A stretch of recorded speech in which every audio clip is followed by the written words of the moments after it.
somber greetings from the Sahara today, the second day of the Dakar 97, overshadowed by the death of rookie motorcycle rider 45-year-old Jean-Pierre Leduc from France.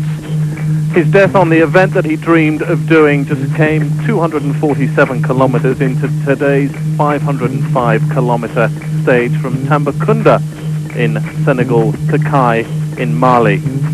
In the competition, Stefan Peter Hansel still leading on the bikes from Thierry Magnaldi, second quickest today, and American Danny Laporte, third quickest. In the cars, Jean-Louis Schlesser beating Hiroshi Matsuoka and Kenjiro Shinazuka. But today, our thoughts with the family of Jean-Pierre Leduc, who died today.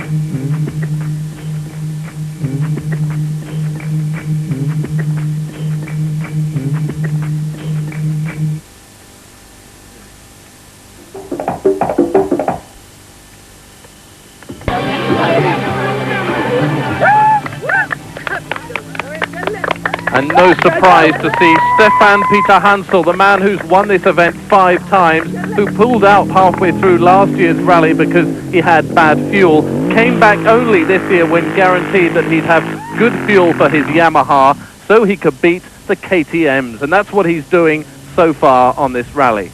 In the cars, it's the Mitsubishis out in front. Really no doubt that the Mitsubishis would be so strong. There are 3 of them, headed by Jean-Pierre Fontenay, the Frenchman who's won events from Australia to the Atlas Rally.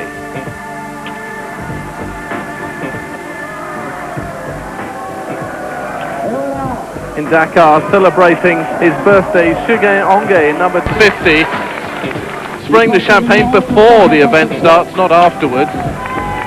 From Japan, Akira Asai. Another of the all-women teams, and from the Czech Republic, Rohislav Bilec, who lived in New York, went and bought this V10 8-litre Dodge, told the dealer he was coming to do the Dakar, and not surprisingly, the dealer told him he was mad.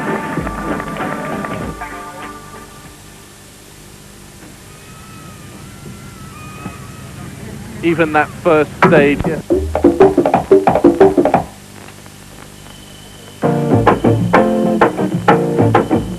Well, the weather's getting hotter. It was 35 degrees today in Senegal. For the 505 kilometer, that's just about 300 miles in old money. Yesterday, it was Jean-Pierre Fontenay who was so quick in his Mitsubishi.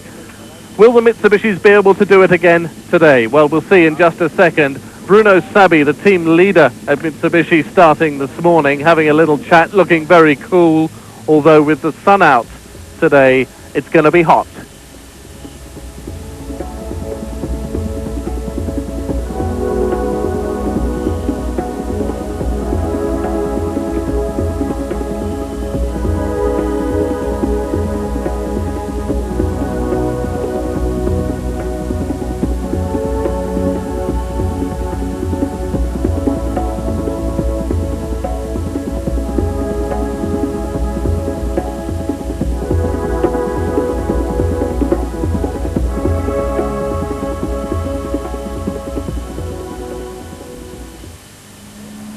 What machines these are that take their drivers out into the desert.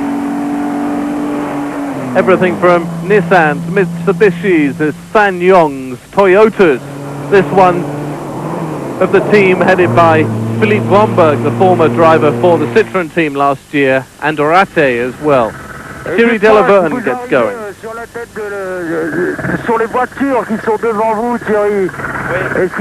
Thierry Delaverne had a problem yesterday. He hit a tree and broke a brake pipe. He's 6th overall after today's stage, and we listened to their in-car commentary.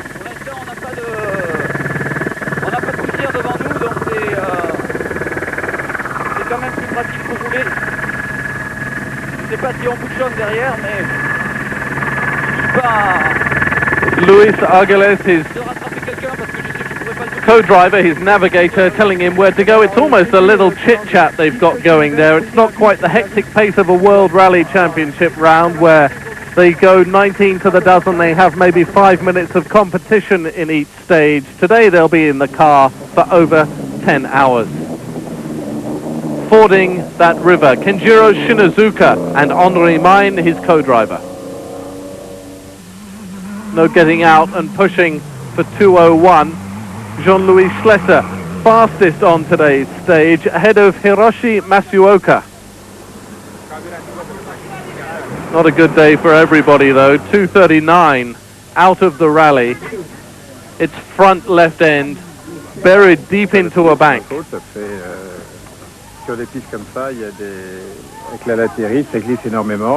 Arquitel says he just lost it on the corner, went off, and his Nissan looks as if it's out of the rally. Luckily, he and his co-driver are all right. But even on these relatively safe roads in Senegal, it's easy to do. His co-driver says if they'd gone straight on, they wouldn't have bent the side of the car, but they tried to get round the corner, and that was the result. Some monkeys running away from our helicopter, not surprisingly, as the rally passes through their territory. Lion, leopard, elephant, all sorts of other things live in this part of Senegal, but we'll leave the animals behind and just have the creepy crawlies as we head further east. So Schlesser quickest, making up for a bad day yesterday when Jutta Kleinschmidt, his teammate, lost an hour. And we had to pass many bikes. And of course we was behind Shinozuka for nearly 3/3 of the stage.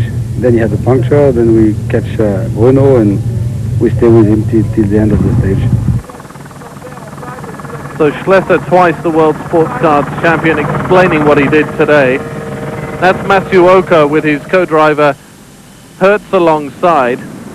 The Japanese-German team speak in English, although Masuoka's is not brilliant, so you have to hope that they do get the right direction. He understands what his co-driver's saying.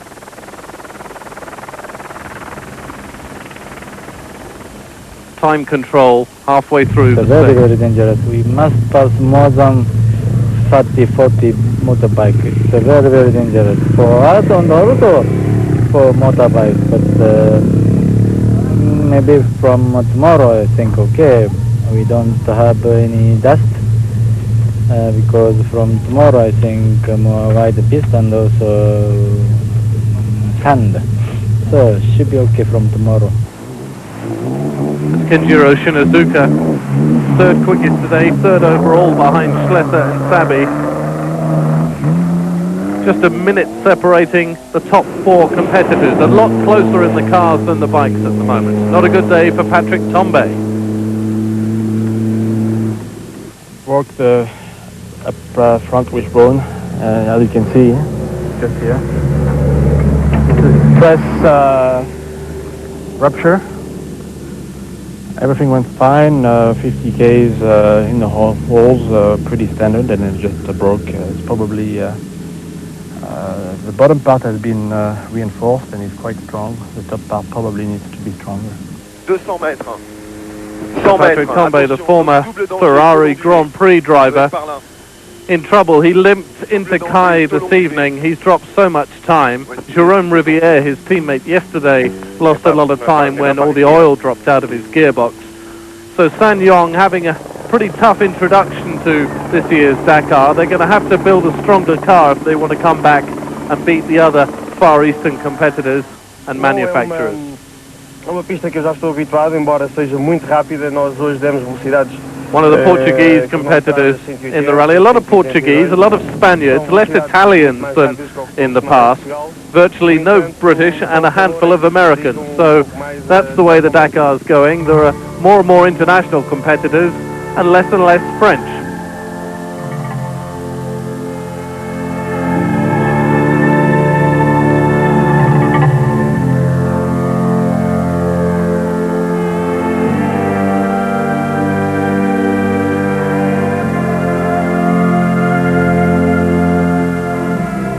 So to recap, overall, Jean-Louis Schlesser leading the Dakar 97 this evening from Bruno Sabi and Shinazuka.